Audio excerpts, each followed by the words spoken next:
Hey guys, it's NRF Gamer here, and finally, welcome back to another episode of my FIFA 13 career mode. I realise I've been back. I've been away for a good few days, and I apologise for that. And you've probably noticed in this at the very start that we've missed a hell of a lot of games, and that's because the Elgato something's gone completely wrong with my Elgato, and unfortunately, I've tried for the past few days now trying to get the games up that we've missed in this episode. I've been trying for about 10 Jesus Christ. I've been trying for a few days to get these 10 games back up, but it's just not happening. A poor God concede bet there from J. Rodriguez.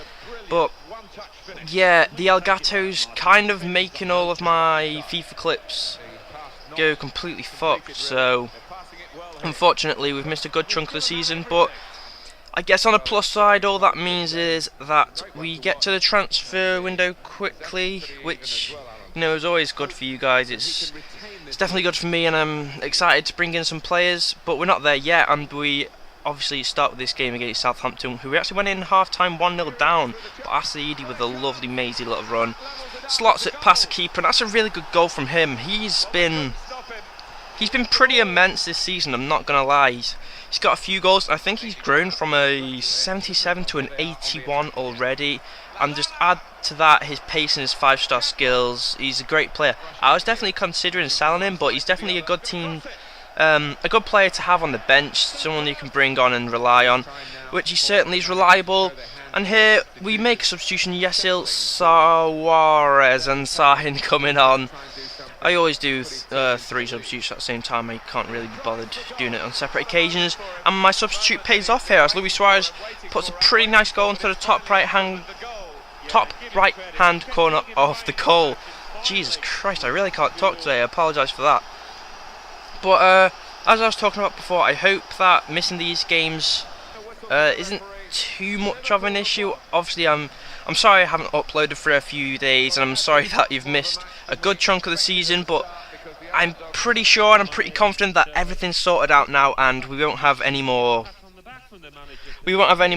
situations like this in the future. And our next game was against, well, it was actually meant to be against Tottenham, but again, editing the Elgato just wasn't complying with my editing software, so what can I say? But unfortunately, I don't think I have shown you guys, but we are already out of this competition. This was the last game in the group stages of the Euro League, and what we had taken from that was 1 win and 1 draw, and already 3 losses, so we were already out. So this game wasn't massively important, but I definitely wanted to go out on a high, just to not completely embarrass myself, because I'm actually bottom of the group as it stands. And this was actually a cup that the board wanted me to win, so I'm pretty disappointed that I've been knocked out so early on. But you know, I really want to focus on the Premier League and getting into the Champions League, which I think I've done pretty nicely so far. A nice through ball from Suarez to Fellaini after an amazing run, just puts it past the post. But again, the Premier League's my priority, so hopefully we won't even have to worry about this. Really nice save there from the keeper. We won't even have to worry about this competition next season if we are hopefully in the Champions Cup. Let's hope. And yes, he'll break in. A nice ball to Suarez, who, I gotta say, I think it's Leno in goal, is it, for Bayer Leverkusen? And he was playing outstanding. And after all my pressure, it came to nothing. And a ricochet means that they get a simple header from Lars Bender. So in the 45th minute, we go 1-0 down. It was pretty much the story of my season in the Euro League. But what could I do? Go in at half-time, 1-0 down. We were hoping to bring it back at home in the second half. We definitely didn't want to go out on a low.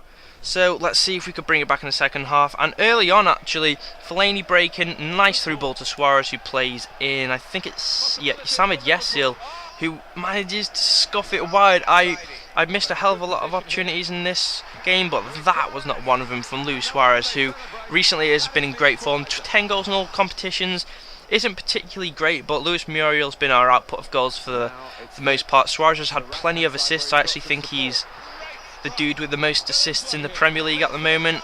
And there you go, Muriel again. He doesn't always score amazing goals, but he always gets these little scrappy ones that you know, you need to be scoring rather than always getting these really nice finishes. You do sometimes need scrappy finishes, and poor defending on my part means Andre Schürrle can make it 2-2, which was a real shame. I was hoping to win this game, but late on they didn't give me a lot of time to respond, and that is actually how the game ended. So we're out of the Champions League, drawing 2-2 against Bayer Leverkusen.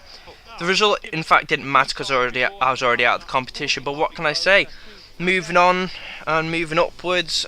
Now we just have. Wait, I can't remember if I got knocked out of the Carling Cup or not, or the Capital One Cup. But we only have the domestic competition now. Certainly the FA Cup and the Premier League. I do think I'm still in the Capital One Cup. I guess I'll just have to see on a later date. If you guys, I apologise for not confirming that for you. But next we had a game against Aston Villa at home, which ironically is actually their next fixture in real life, so lol. But we were definitely looking to win this one.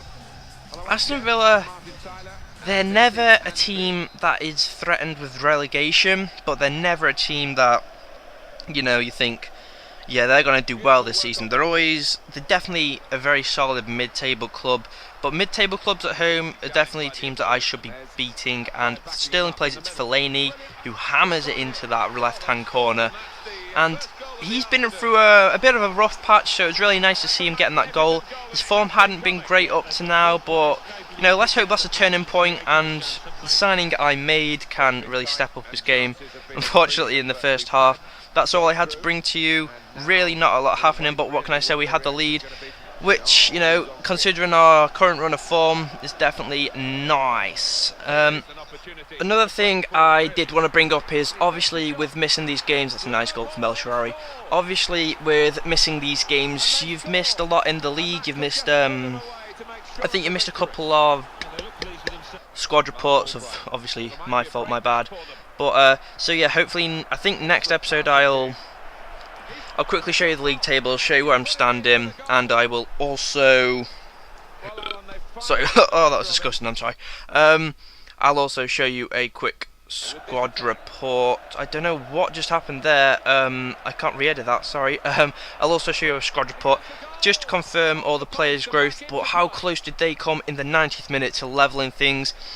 Slightly shat my pants, but I got away with it, and we actually came on the counter pretty nice as Sterling plays in Muriel, who squares it to Fellaini, who gets his second goal of the game, and that confirmed the win in the 90th minute, making it 3-1. And yeah, a pretty fly celebration, if you know what I mean. But it was actually pretty lucky that I did get in the goal. Did get that goal because just seconds after kick-off, look what happened. Darren Bent breaks, he gets a scrappy little goal. He does go to carry the ball back to the halfway mark, but yeah, it finished 3-2. A pretty routine win. Obviously, they caused me a few scares. Fellaini getting man of the match, which is really good for him and good for the team because he's a pretty key player in the centre of midfield. And in the transfer window, as you can see, we're coming to the end of December, so I don't think next episode, but the episode after that will certainly have a lot of transfer action. And I think I'll be looking to bring in Axel Witsel, so if you guys want to tell me what you think of that, if you got any other suggestions, do let me know. But I believe we are coming to the end of this episode. Again, I'm very sorry for missing all these games, but I'll catch you up in the next episode with squad reports and league tables. I'll probably show you other competition fixtures and stuff like that. Next game against Fulham, that should be a pretty routine win, let's hope. And until the next time, I'll see you later, guys. Bye-bye.